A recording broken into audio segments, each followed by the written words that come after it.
Alors que les premières années font leur entrée à la fac de droit de Tours, la polémique enfle autour de ce sujet d'examen posé à leurs prédécesseurs. Le collectif antifasciste de Touraine, sur son site internet, s'indigne de ce cas pratique posé à l'examen de rattrapage de droit civil des premières années au mois de juin dernier.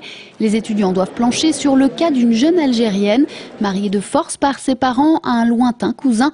Un homme qui fréquente assidûment la mosquée multiplie les absences et n'hésite pas à la frapper et à la violer quand il en sort.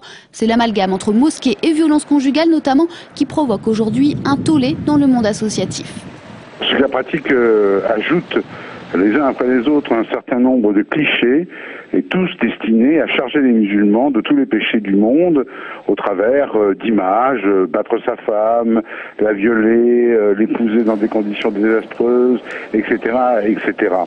À tout le moins, on peut se demander s'il n'y a pas là un inconscient nauséabond qui s'exprime dans l'esprit de son rédacteur.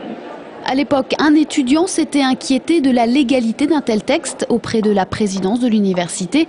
Chaque professeur est en fait totalement libre de l'énoncé de ses examens.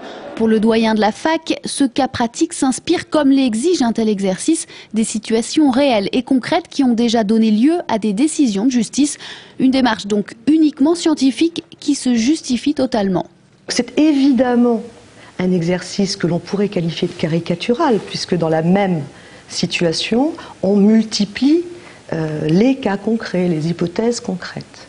Et celui-là, comme les autres, ne fait pas exception. Le programme de cette première année de droit, c'est l'état des personnes et la famille.